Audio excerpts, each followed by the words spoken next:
السلام عليكم. اليوم غادي نتعرفوا على حصه جديده من مدرسه سي بي بي. نبداو على بركه الله.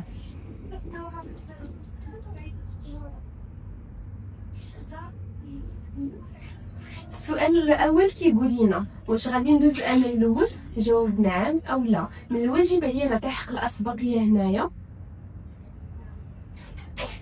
غادي نشوفوا هنا شنو عندي واحد الروبوال فيه بلاكه وحده ديال الاجبار. يعني هذه شنو كتقول لي فقط ها كيفاش غادي تدور على داك الرومبوال من جهه اليمين. ما عندي لا بلايك ديال ليس لكم حق الاسبقيه ولا البلايك ديال قيف، زائد في الارض ما كاين حتى شي تشوير افقي. فهنايا غادي نقول مول اليمين هو اللي غادي يدوز. وفي هذه الحاله بما انه حنا مع الرومبوال يعني حنا اللي جينا في اليمين، دونك حنا اللي خصنا ندوزو الاولى. واش من الواجب عليا انني نعطي شي واحد؟ ما غنعطي حتى واحد، انا اللي غندوز الاول.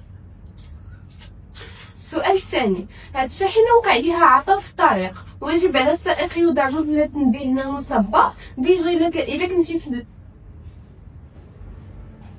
ديجا هنا الا كنا في النهار كنحطوا داك مثلث تنبيه على بعد 30، اما الا كنا في الليل كنحطوا على بعد 100 متر حيت كتكون الرؤيه ما واضحاش مزيان. بالنسبه الا كنتي واقف في الوقت شي منعرج مثلا كتحط داك مثلث التنبيه قبل من المنعرج.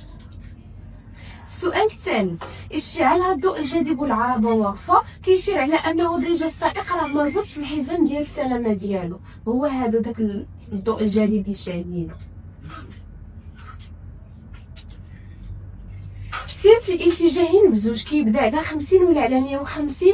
هادي بجوج راه ما كنطبقش على هاد العلامه، هذه هي الوحيده اللي استثناء. شنو كتقول لي الطريقه راه كتدي وكتجيب، ولكن امتى كتطبق؟ من عند البلاكه، ما على 50 ما على 150 بحال العلامه ديال الخطر. هاد العلامه هي اكيد مؤقته، علاش؟ حيت عندنا فقط بالاصفار. وشنو كتقول لي؟ كتعلمني انه عندي تما خطر تطاير الحصى، وعلى بعد شحال؟ على بعد 150 متر. حنا دابا ديجا خارج التجمع السكني. هذه مده وانا كنسوق وتسببت لراسي في الارهاق والتعب. واش يمكن ليا نوقف قبل المنعرج اللي على اليمين؟ الا رديتو البال ديجا حنايا فين كاينين فلوتورس، يعني طريق السيار. في طريق السيار كيكون داك المسلك اللي اقصى اليمين ديالي فقط مسلك الوقوف الاستعجالي، يعني حتى كيوقع ليا شي اونبان، طرقات لك شي هويضه، شعلت لك شي بوله حمراء في الطابلو ديالك، شي اكسيدون، اولا شربتي شي ادويه وحسيتي براسك ماشي مزيان، ديك الساعات كتشد اليمين ديالك وكتوقف. حيت هادو كيتسموا ليا من العلامات ديال الخطر وشي حاجه دي استعجاليه. اما باش تبغي توقف وتباركي غير ترتاح كيقول لي سير حتى الباحث الاستراحه وباركي. من بعد هذا المنعرج اللي على اليمين، يعني لا قبل منه لا بعد منه، كما قلنا راه كتعتبر مخالفه من الدرجه الثانيه وكيديو لي 3 النقط الا باركي تسمى. باش نعلم بحادثه اللي عاد وقعات كنتصل بالشخص الموقع لشهاده ديال التامين. الشخص اللي وقع لك على لاسورانس ما عنده حتى شي علاقه بهذا الشيء هذا، يعني كتصل في هذه الحاله هذه بالنجده. الشخص اللي موقع على شهاده الفحص التقني كذلك حتى هو الا. مؤشر احمر شعل في لوحه القياده ديالي. شنو خصني ندير؟ اي مؤشر احمر شعل في الطابلو ديالك فمن الواجب عليك انك دير السينياطه ديالك ب4 وكتشد اليمين ديالك وكتوقف. ديك الساعات كتعيط للديباناج باش كيهز لك الطوموبيل من غير الضوء اللي كيشعل ديال الباتري. هذه الا شعلت لك وقفتي راه ما غاديش ديماري لك الطوموبيل. مسافه الحصر فوق الرمله دائما كتكون عندي اقصر. علاش؟ حيت الرمله كدور مع الروايد وكتوقف لك الروايد في مسافه اللي هي قصيره بزاف. بالنسبه الا كانت الطريق يابسه او الا كانت الطريق فيها الثلج او لا الشتا، ديك الساعات كتولي المسافه اطول، يعني كتاخذ واحد الفتره طويله باش غادي تقدر انك توقف. هذا الضوء هو اللي قلنا عليه، راه كيعني انه البطاريه ديالك راه ديجا وقع فيها شي مشكل. يعني الا شعل هذا الضوء هذا اثناء السير يعني انت ديجا غادي بالطوموبيل ديالك وشعل، حاول انك ما توقفش شي بلاصه اللي هي خاويه، حيت اون فوا غادي توقف ما غاديش تعاود ديماري لك الطوموبيل. هاد العلامه كتشير لاش؟ ديجا هنا باينه راه الطريق كتدي وكتجيب. وهذا الخطر الا كان داخل المدينه كنا كنقولوا البلاك ديال الخطر على 150 داخل المدينه 50. الا هذه كتطبق من البلاطه. شنو كتقول لك؟ كتقول لك انا حركه السير راه كاينه في الاتجاهين بزوج. وديجا هنا قالوها لنا باللغه العربيه وبالدارجه ان الطريق كتدي وكتجيب. واش يمكن لي نتوجه المكان الخروج اللي على اليمين ديالي هنايا ديجا الا رديتو البال عاوتاني حنا فين كاينين في طريق السيار. يعني باش غتاخد شي مسلك ديال الخروج شنو خصك دير في هذه الحاله هذه؟ من الاول كيكونوا ديجا علميك بواحد البلاكه على قبل باش انت كتكون عارف شنو كاين من هنا لواحد 200 متر مثلا، ولا من هنا لواحد 400 متر، وكتشد ليبن ديالك اقصى اليمين وكتمشي. السرعه اللي كيعطيوك ديك الساعات كتكون ما بين 80 60 40، يعني هما غاديين وكينقصوا لك من السرعه باش كتاخد المسلك ديال ساباطو. فهاد الحاله ديجا انت راك باقي في المسلك الرئيسي اللي هو المسلك المناسب للسير كيكون هنايا في اليمين هو هذا. يعني انت باقي غادي ب 120، ميمكنش غتجي حتى للفينا وهنا ديجا عطاوك 60، يعني قبل هنا راه كانوا عاطينك 80 غنجي انا ب 120 حتى لهنا ونبغي نضو. لا ديك باش تجي باش ضرير ما كايناش. يعني في هذه الحاله مشات عليك هذه الخرجه هذه غتمشي حتى للمسلك الاخر او الخرجه الجايه، وديك الساعات ممكن لك انك تاخذ مسلك التباطؤ. واش يمكن لي نتخطى هاد الخطوط مازال نتقطعها؟ الا ما بقاش عندي الحق في هذه الحاله هذه صافي مشات عليا دابا. هاد العلامه كتشير لطريق السيار مسدود. لا هذه العلامه ديال الارشاد. وشنو كتقول لي؟ كتقول لي انه دابا صافي انت غتخرج من لوطوروس، يعني الانتهاء ديال طريق السيار. الشمعه دائما كتبدل لي على كل 15000 كيلومتر، وبالنسبه للمراقبه ديالها كتكون كل 10000 كيلومتر. هاد الحافله شغلات مؤشر تغيير الاتجاه الايسر. يعني شنو خصك دير في هاد الحاله؟ كتحاول انك دير واحد الكلاكسون اللي كيكون خفيف باش كتعلن على التواجد ديالك بلي راه انت كاين من موراها، واكيد كتكون مستعد انك تفراني في اي لحظه حيت يقدر يخرج وما يخليلكش الحق ديالك. بعد هاد الحادثه ديال السير المصاب كيرتعش، واش نغطيه ونتكلم معاه؟ من الافضل انك تحاول انك تهضر معاه وانك تغطيه. علاش؟ حيت ديجا علموك في السؤال ان المصاب كيرتعش، باش تحاول انك توقفو. لا راه ميمكنش توقفو، يمكن لك انك تقلبو على الجنب ديال اليمين ديالو وتغطيه وتحاول انك تهضر معاه وصافي باش ما يفقدش الوعي ديالو. الشمعه كما قلنا دابا شويه كتراقب كل 10000 كيلومتر. انا في الفتره الاختباريه، شنو هي الفتره الاختباريه؟ هي ديك عامين الاولى فاش يلاه الانسان كيشد البيرمي ديالو. على هاد طريق السرعه ديالي فاش محدوده، دائما في ديك عامين الاولى كتكون محدوده عندك السرعه في 90، واخا تكون في لوطوروس وعاطينك الحق توصل حتى 120. القانون كيقول لك انت باقي جديد، يعني حدك حد 90 ما خصكش انك تفوتها. بالنسبه للنقط اللي كيكونوا عندك في البيرمي، ديك عامين الاولى كامله كيعطيوك فيها 20 نقطه، ملي كتكمل ديك عامين الاولى كيعطيوك 30 نقطه.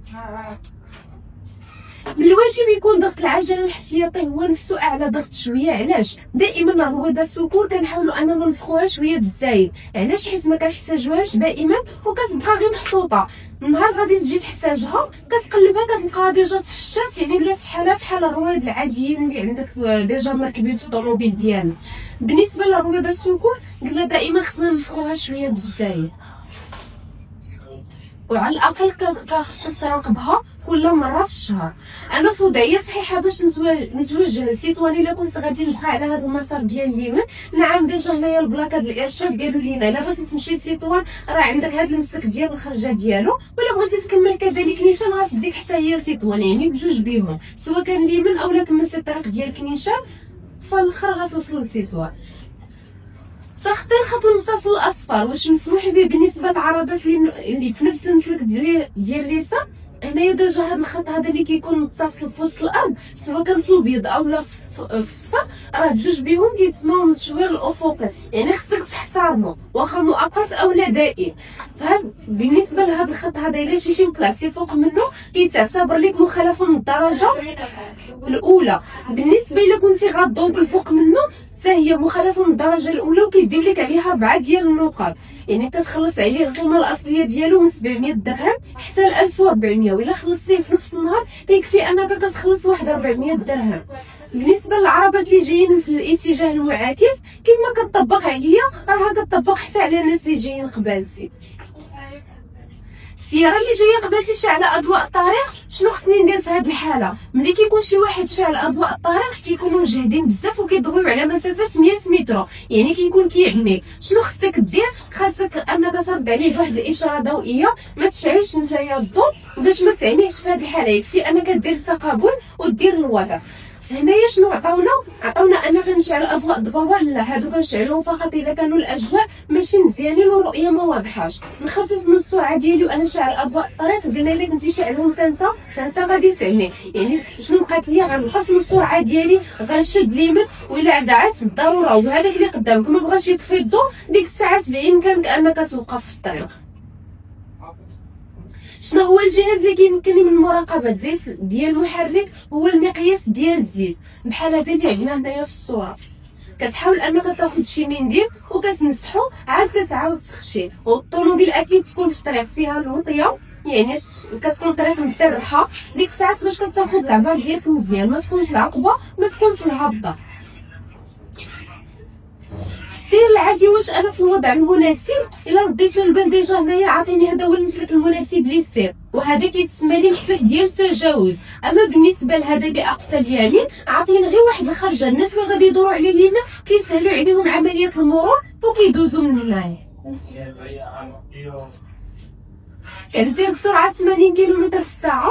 واش يمكن لي ندوزو انا نقص من السرعه ديالي هنايا؟ بطبيعه الحال نعم. هيا عندي هنايا واحد الملصقه ديال الطرق، فمن الواجب عليك دوز. واخا الطريق ديالك غادي دوز، ولكن اكيد نقص من السرعه ديالك.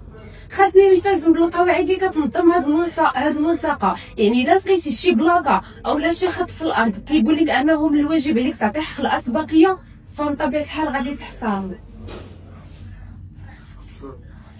نعطي حق الاسبقيه للسياره الرماديه هنايا. لا ديجا هادي راه مرتكبه مخالفه، حيتاش داخله ليك في الطريق ديالك. نورمال فين خصها تكون شاده اقصى اليسار ديالها، ماشي شاده ليلك. من الواجب على هاد السياره تعطيني حق الاسبقيه. نعم، من الواجب عليها انها توقف وتخليك دوز انسان الاول. فهاد الحاله واش غنتجاوز ولا كنبقى في المكان ديالي؟ غنضطر انني نبقى في المكان ديالي. علاش؟ حيت عندي هنا واحد الفيراج، وفي الفيراج كيقول لك انتردي عليك انك تضوبل اي واحد. بالنسبه لهنايا شحال باش خصني نخليه باش نتجاوز شي واحد كمسافه امان جانبيه؟ خصنا نخليو على الاقل متر واحد. اما بالنسبه لمسافه الامان الاماميه، الا كنتي في المدينه خصك تخلي 30، والا كنتي في الاوتوبيس كتخلي 70. كنحترمو جوج ديال مسافات الامام والجانبيه. اما بالنسبه للخلفيه كيحترمها اللي مورايا، حيت هو اللي كتعتبر عنده الاماميه.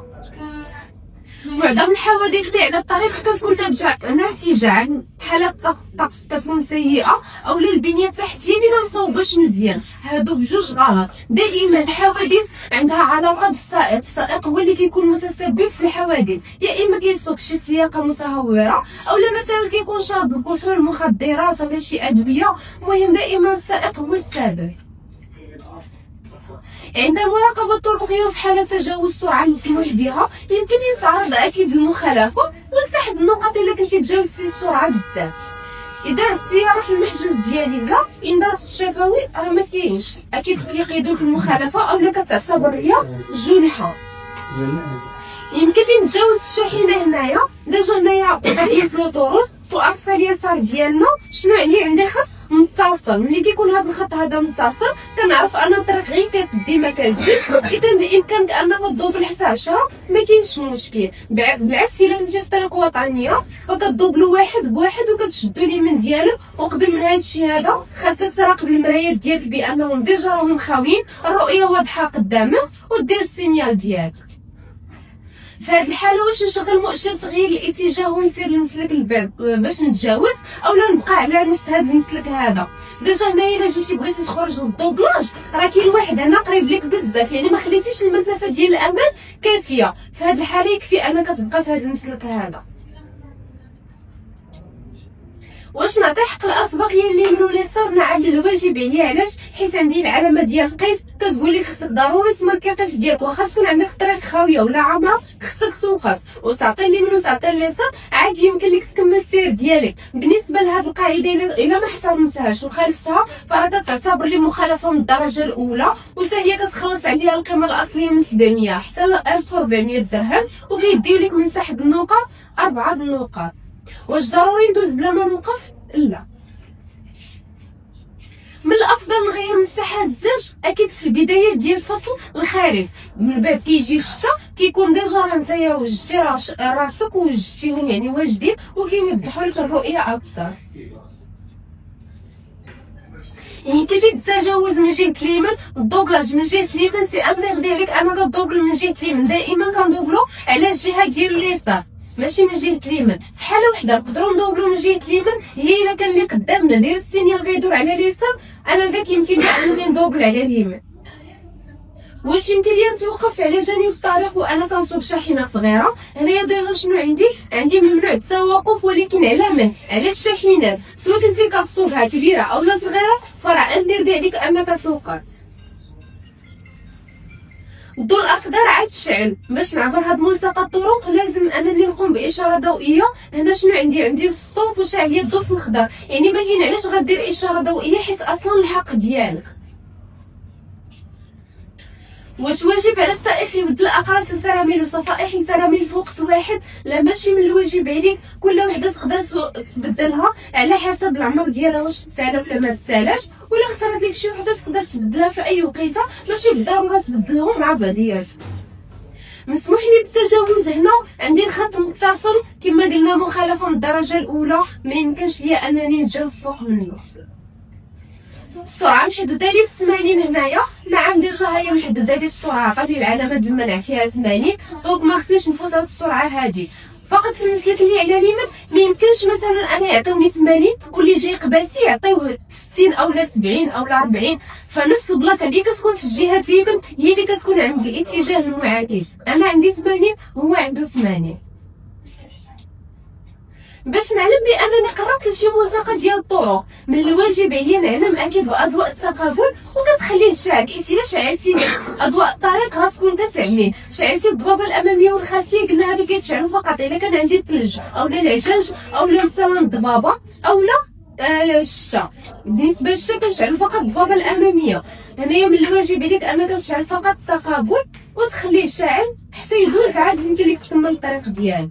الحصه ديالنا سالات، نتلاقاو في فيديو جديد ان شاء الله.